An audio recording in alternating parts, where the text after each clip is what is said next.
and maybe put their 2 cents in as to what they think ought to be done or what ought not to be done. Yeah, I mean, it's going to be, again, town hall meeting where people can, you know, get up and express their opinions about it. We're going to have a panel of leaders, community leaders, as well as current and former school board members. Now, did you invite the West Memphis school board, Marion school board, superintendents? Did you invite those guys out?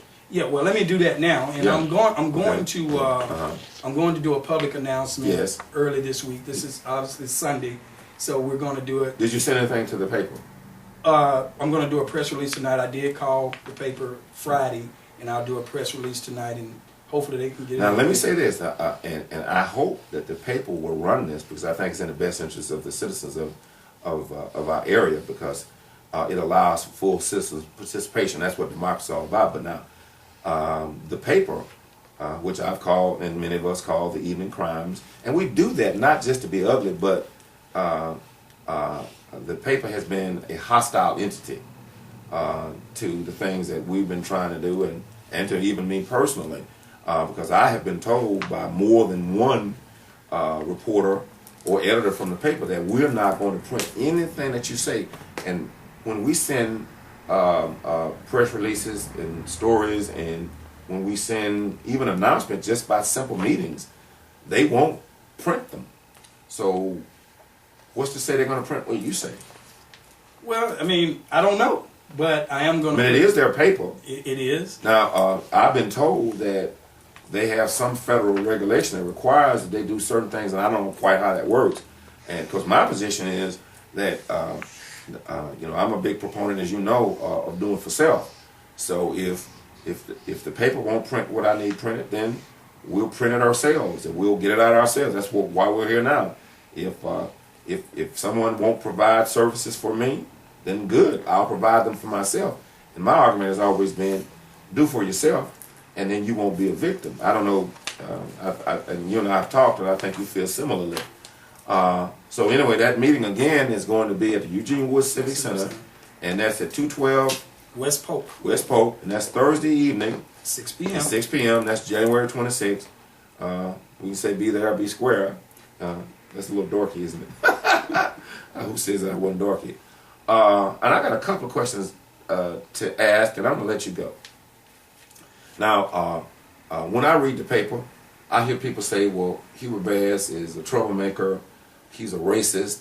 How do you feel when you hear that you're being a racist because you raise issues that you believe are valid?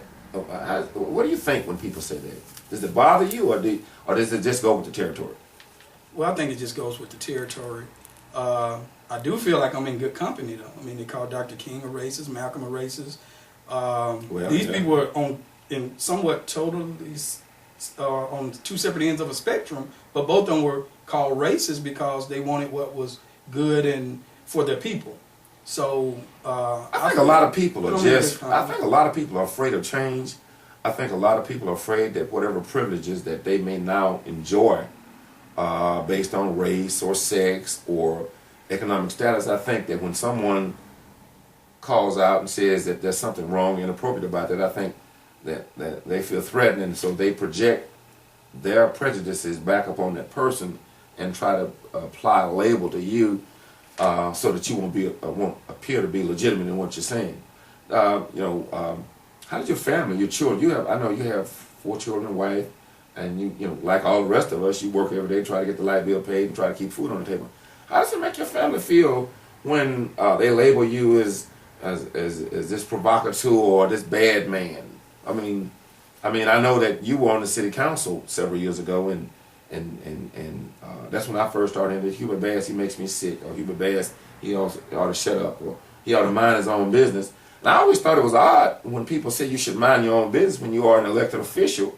Your business is minding the county's and the city's business. I mean, exactly. You represent the county on the county legislature. Right. You represent the county in Concord District 3, which is in West Memphis. So it is your business to mind the city's and the county's business. I remember when you were on the city council, and what was the response of the local power establishment to you then, vis-a-vis now? Talk to us a minute about that. Well, answer your first question is, my family, well, my wife, she understands. Yeah. You know, she's older, she understands. Now, my children, we've talked about it. They don't like it. They don't like it. They don't like it, but Yeah. they're growing to understand, you know, what it's all about. Well, no one can like it. You know. No, I mean, Right. no one likes to be demonized, but you chose this. People always tell me sometimes when I complain, they say, well, you chose it. And they're right, even though they may not be in a moral position to say that, but they are in fact right. If you choose, like in the story of the Jesus of the Bible, you know, he chose or was chosen to do what he did, and so the cross is his to bear. So, I mean, do you feel similarly that you have to bear this cross of being criticized? And are there people that like Hubert Bass? Well, yes, it's a rite of passage. If we are going to be in charge of our own destiny and self-determination, there are certain things we just have to go through, and it makes us stronger, it sharpens us, and it prepares us for leadership, and it prepares us to rule. And so I welcome it. It's a good experience, and I do have many supporters.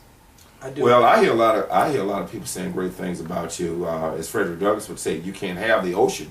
You can't enjoy the beauty of the ocean without the roar of its many waters. And I mean, you can't enjoy the beautiful crops without first having to go through the sweat that goes with tilling the soil. So it just goes with the territory.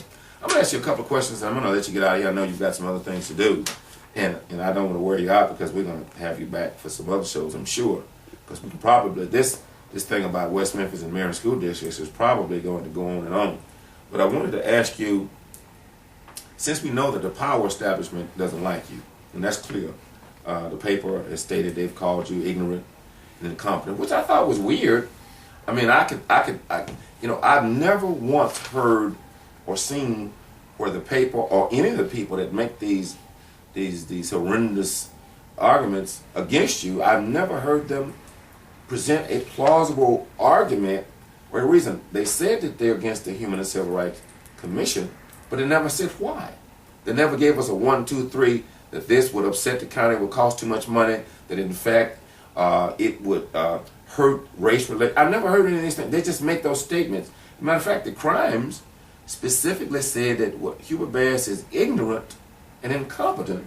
And I thought, wow, but Hubert Bass wrote the ordinance himself, and as far as I know, with West Memphis and the Crittenden County Quorum Court, you are the only elected official that I personally know that can in fact write an ordinance, that can in fact write a resolution and present them with some measure of intelligence. So how can you say that a man is ignorant and incompetent, and yet he can write quasi-legal documents where others cannot? Does that make sense to you? No, it doesn't make sense. Matter of fact, one of the Quorum Court justices told me in the 7 years he's been on the court, I was the only justice that has written an ordinance. But that's our job. I don't know why nobody's doing it, you know, but that's our job, you know, to legislate. So your job is to protect the civil rights of the citizens of Crittenden County. Is it just about race, or is it about what else do we protect? Well, I think that's the big misconception, because civil rights applies to the disabled. Okay. It applies against people, no matter what color you are, religion, creed, color. So it's women, female, or women have been age. So it's the perception is this is something just for black people. Okay. So it sparks those fears. And but if it's true, even if it is black people, does it make something wrong with it? If it's true, if we're discriminating against black people or women or the disabled, I mean, is there something wrong with us? I mean, if this is a democracy, don't we have the responsibility to raise our voices in a democracy? And some of the people that I've heard criticize you are some of the biggest flag waving